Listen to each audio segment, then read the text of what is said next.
गाय के दूध की चोरी। झलकपुर गांव में सोमनाथ के पास एक बहुत ही प्यारी गाय है जिसका नाम मोहिनी है। सोमनाथ की पत्नी राधा और एक बेटा है जो अभी अभी पैदा हुआ है। उसका बेटा बहुत ही अद्भुत और प्यारा है।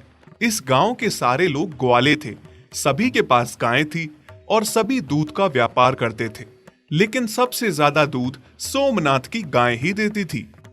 देखिए जी, हमारी मोहिनी ने आज कितना दूध दिया है। बड़ा ही गर्व महसूस होता है हमें मोहिनी पे।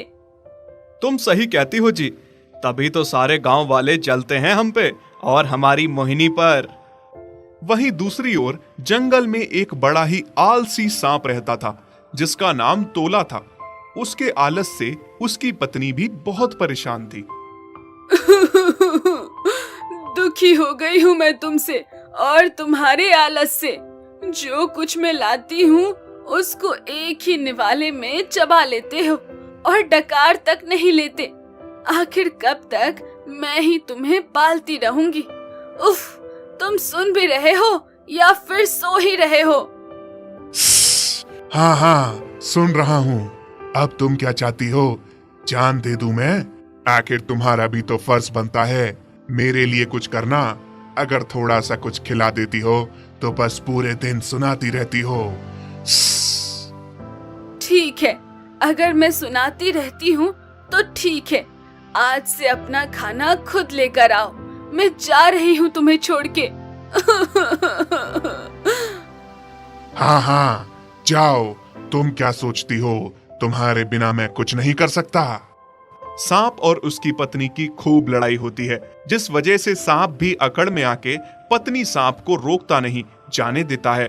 लेकिन जैसे ही शाम होती है तो सांप को भूख लगने लगती है। अरे, पेट में चूहे दौड़ रहे हैं, बहुत भूख लग रही है। क्या करूं, क्या खाऊं? कोई शिकार भी नहीं दिख रहा जिसे मैं खा सकूं। मुझे पत्नी के ताने चुपचाप सुन लेने चाहिए थे। कितना कुछ लाके देती थी मुझे बैठे बिठाए। क्या जरूरत थी मुझे भी अकड़ दिखाने की? हाँ, और आज तो मुझे कुछ मीठा मीठा खाने का मन हो रहा है। क्या करूं? हाँ, ऐसा करता हूँ, जंगल से बाहर निकल के गांव की ओर जाता हूँ। शायद वहां कुछ खाने को मिल जाए। तोला रात को चलता चलता गांव की ओर आ जाता है। तभी उसे सोमनाथ की गाय गौशाला में बाहर बंधी हुई दिखती है। अरे वाह, गाय और उसका दूध। आज मेरा मीठा खाने का भी बहुत मन हो रहा है। अब गाय का मीठा मीठा दूध पीऊंगा। तोला चुपके से रात के अंधेरे में आके मोहिनी का दूध पीने लगता है। ये देखकर मोहिनी बहुत घबरा जाती है। हे भगवान, सांप मेरा दूध पी रहा है। अगर मैं जरा सी भी हिली तो जान से जाऊंगी। हे गाय, चुपचाप दूध पिला। अगर हिलने की कोशिश की ना तो तुम्हें काट दूंगा। और मेरा जहर इतना खतरनाक है कि एक पल नहीं लगेगा तुम्हें मरने में। मोहिनी डर के मारे थर थर कांपने लगती है और बस रोए जाती है। आहा, गाय का मीठा मीठा दूध पी के बहुत मजा आ गया। सुन गाय, जो भी तुम्हारा नाम है, मुझे तुम्हारा दूध बहुत मीठा लगा। अब मैं रोज तुम्हारा दूध पीने आऊंगा। अगर तुमने ये बात किसी को भी बताई तो तुम जानती हो ना क्या होगा। हाँ हाँ, समझ गई। मैं किसी को कुछ भी नहीं बताऊंगी। शाबाश। दूध पी के तोला वहां से चला जाता है। फिर अगली सुबह, लड्डू के बाबा, आप लड्डू के साथ खेलते ही रहेंगे। आज मोहिनी से दूध नहीं लेना। जब तक आप बछड़े को पकड़ेंगे नहीं, मैं दूध कैसे निकालूंगी? और लड्डू को भी भूख लगी है। आपको भी तो दूध लेकर जाना है ना? हाँ हाँ भाग्यवान, मैं सब जानता हूँ।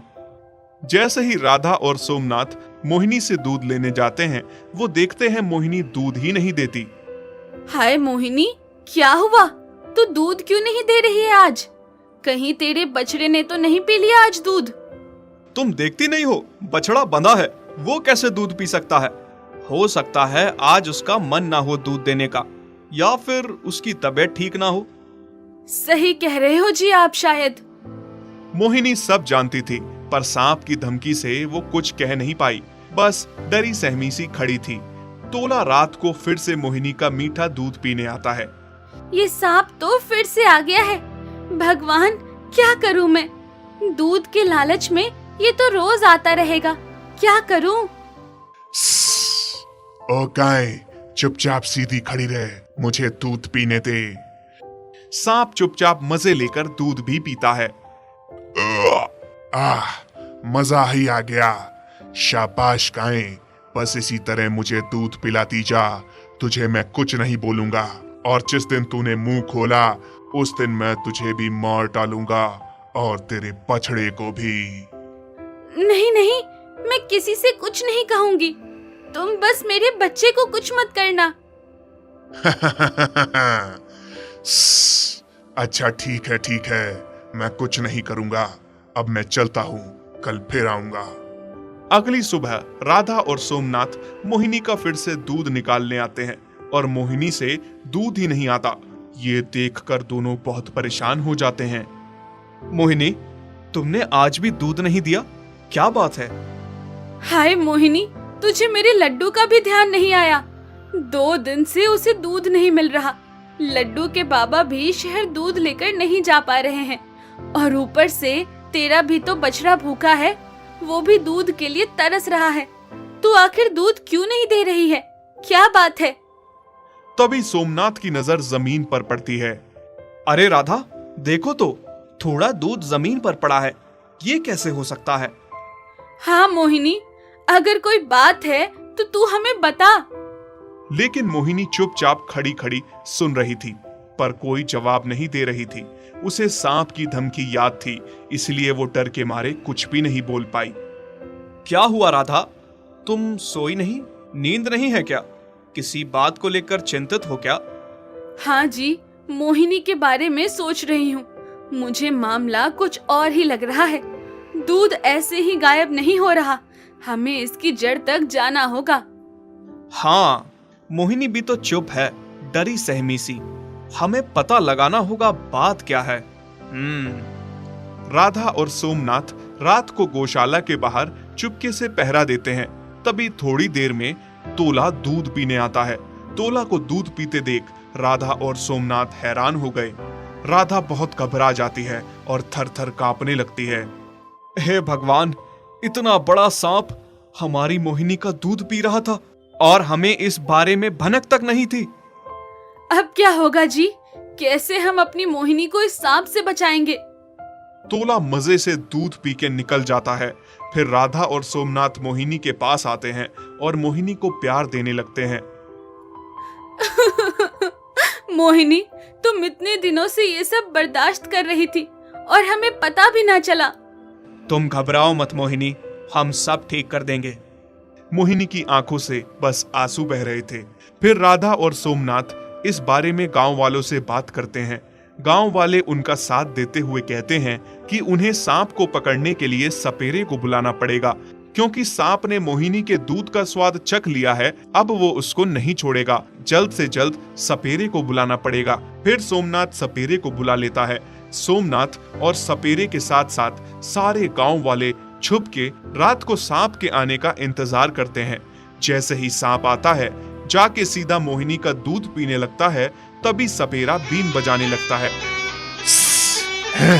अरे, ये क्या हो रहा है?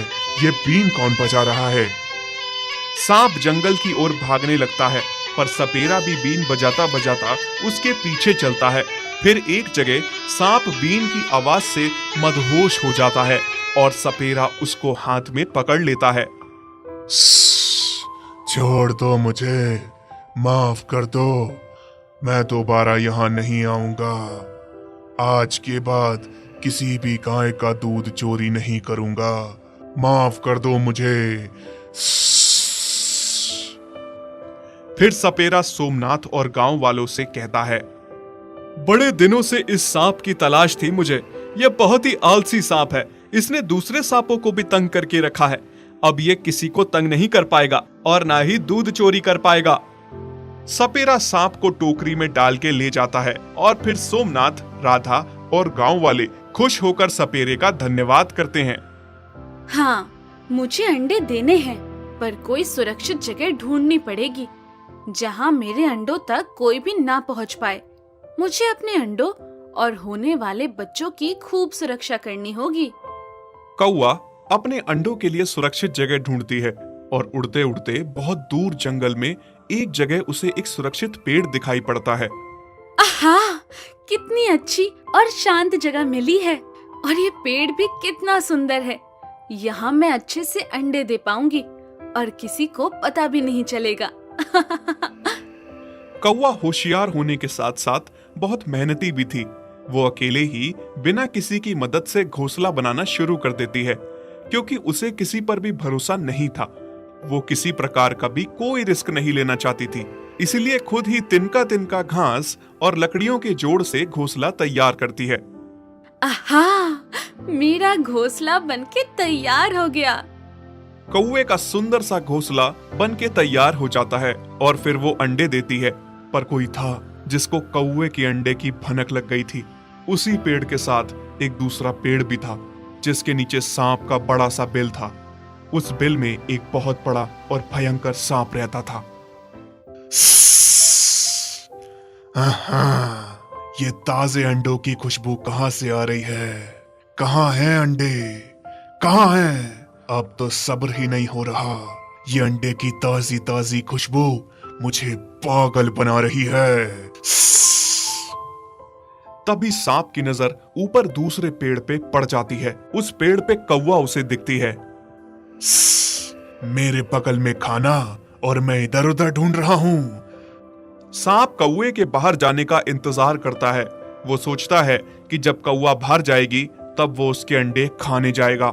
जैसे ही कौवा दाना खाने बाहर गई, बाद में सांप अपने बिल से बाहर निकल के पेड़ पे चढ़ गया और घोंसले में जाके सारे अंडे खा गया। हा, बहुत मजा आया ताजा ताजा अंडे खा के। जब कौवा दाना खा के वापस अपने घर आती है और अपने अंडे नहीं पाती तो मेरे अंडे कहाँ गए? कौन ले गया? थोड़े दिनों में अंडों से मेरे बच्चे बाहर आ जाते। किसने खाए मेरे अंडे? फिर कुछ दिन बाद सांप को बहुत भूख लगी। हाँ, बहुत भूख लगी है, क्या करूं? हाँ, ऐसा करता हूं, पेड़ पे जाके कौवे को खा लेता हूं और अपनी भूख मिटा लेता हूं। जैसे ही सांप बिल के बाहर निकल के कौवे को खाने जाता है, फिर वो सोचने लगता है, नहीं नहीं, मुझे ऐसा नहीं करना चाहिए। अगर मैंने कौवे को खा लिया तो मेरी भूख बस एक बार ही मिटेगी, फिर दोबारा क्या खाऊंगा? ऐसे वो अंडे देती रहेगी और मैं अंडे खाता रहूंगा और रोज रोज मुझे ताजे ताजे अंडे खाने को मिलते रहेंगे ना।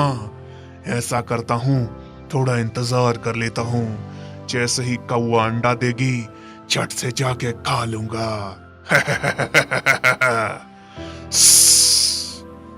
फिर थोड़े दिन बाद कौवे ने फिर से अंडे दिए और खुद दाना चुगने बाहर चली जाती है। सांप अपने बिल में सो रहा था, तभी उसे अंडों की ताजा गंध आने लगी। हाँ, अंडों की गंध, इसका मतलब कौवे ने अंडे दिए हैं। मुझे जाके अंडे खाने हैं। जैसे ही कौवा दाना चुगने बाहर जाती है कि सांप पीछे से जाके कौवे के सारे अंडे खा लेता है। बहुत ही मजा आया, बहुत ही स्वादिष्ट अंडे थे। कौवा जब वापस शाम को अपने घोंसले में लौटती है और देखती है कि फिर से अंडे गायब हैं, तो फूट फूट के रोने लगती है। कौन है जो बार बार मेरे अंडे खा रहा है? हे भगवान, मेरे साथ ऐसा कौन कर रहा है? अब मुझे पता लगाना ही होगा, ऐसा कौन कर रहा है। अगले दिन कौवे ने फिर से अंडे दिए और पता लगाने के लिए खुद छिपके देखने लगी कि आखिर कौन है जो उसके अंडे खा रहा है। अंडों की गंध सूंघते हुए सांप फिर से पेड़ पे चढ़ गया। फिर जैसे ही अंडे खाने लगा, कौवा बाहर निकली। अच्छा, तो ये तुम हो जो रोज रोज मेरे अंडा खा रहा है। दुष्ट कहीं के। कौवा सांप से बहुत लड़ने की कोशिश करती है। वो अपनी जी जान लगा देती है अंडे बचाने में, लेकिन सांप से हार जाती है और सांप एक बार फिर से सारे अंडे खा लेता है। कितने निर्दयी हो, कैसे मेरे अंडे खा गए। तुम्हें तो नहीं छोड़ूंगी। पिद्दी भर कौवा मुझसे मुकाबला करेगी? तुम मान क्यों नहीं लेती कि तुम मेरा कुछ भी नहीं बिगाड़ सकती हो? कहाँ मैं इतना बलशाली और कहाँ तू कमजोर सी कौवा। अगर मेरा बस चलता तो मैं अभी के अभी तुझे खा जाता, पर नहीं, मैं ऐसा नहीं करूंगा। अगर मैं तुझे खा गया तो जो रोज तेरे अंडे खाता हूँ वो कहाँ से खाऊंगा? चल, तेरी जान बख्श देता हूँ, पर कल मेरे लिए अच्छे अच्छे अंडे देना ताकि मैं मजे से खा सकूं। कौवा बहुत दुखी हो जाती है, रोती है और सोचती है, ऐसा क्या करूं जिससे सांप को सबक भी सिखा सकूं और अपने अंडों को भी बचा सकूं। फिर एक दिन की बात है, कौवा बहुत परेशान होती है और रोती है। तभी वहां से एक बुजुर्ग मैना निकलती है। बेटी, क्या हुआ? तुम रो क्यों रही हो? बताओ मुझे, शायद मैं तुम्हारी कुछ मदद कर पाऊं। कौवा बुजुर्ग मैना को अपनी सारी परेशानी बताती है। मैना उसे बताती है कि वो उसे परेशानी से बाहर निकाल सकती है और सांप को भी सबक सिखा सकती है। मैना ने उसे समझाया कि आगे उसे क्या करना है। फिर अगले दिन कौवे ने ठीक वैसा ही किया जैसा उसे मैना ने समझाया था। कौवा पास के ही एक राजा के महल में जाती है, जहां तालाब में राजा की बेटी और उसकी सहेलियां नहा रही होती हैं। राजकुमारी ने अपने सारे वस्त्र और जेवर उतार के रखे होते हैं। कौवा उड़ती हुई आती है और राजकुमारी के जेवर छाट के कंगन निकाल के उड़ जाती है। अरे अरे, मेरे कंगन! सिपाहियों, पकड़ो उस कौवे को, वो मेरा कंगन ले जा रहा है, पकड़ो! सिपाही कौवे के पीछे पीछे भागते हैं। पकड़ो, पकड़ो इस कौवे को। हाँ, पकड़ो, पकड़ो इस चोर कौवे को जो हमारी राजकुमारी का कंगन चुरा के भागा है। कौवा भागते भागते सीधा उस बिल के पास आ जाती है जहां वो सांप छुप के बैठा था, और कौवा उस कंगन को बिल के अंदर डाल देती है और खुद जाकर अपने पेड़ पे बैठ जाती है। अरे, इस कौवे ने तो कंगन बिल के अंदर डाल दिया है, अब क्या करें? करना क्या है? राजकुमारी का कंगन वापस लेकर ही जाना होगा, नहीं तो हम जिंदा नहीं बचेंगे। तोड़ दो इस बिल को और कंगन निकालो। तीनों सिपाही डंडों से बिल को तोड़ने लगते हैं। तभी थोड़ी देर में बिल से सांप बाहर निकलता है। हाँ, इसमें तो सांप है। मारो, मारो इस सांप को, मारो, नहीं तो हम बिल से कंगन नहीं निकाल पाएंगे। इस तरह से सिपाही डंडों से पीट पीट कर सांप को मार डालते हैं और बिल को तोड़ के कंगन निकाल लेते हैं।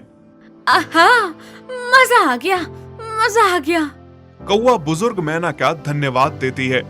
मौसी, अगर आप ना होती तो मेरा क्या होता? आपने मुझे समझाया कि हमेशा सूझबूझ से काम लेना। आपने ही मुझे हिम्मत दी, मुझ में ताकत लाई उस सांप से लड़ने की, वरना मैं तो हार मान बैठी थी। धन्यवाद मौसी आपका। कौवे ने फिर से अंडे दिए और कुछ ही दिनों में अपने बच्चों के साथ खुशी खुशी रहने लगी। यदि आप ऐसी कहानियां और देखना चाहते हैं तो हमारे चैनल को सब्सक्राइब करें और बेल आइकन पर क्लिक करें ताकि हमारी सारी नई वीडियोस आप सबसे पहले देख सकें।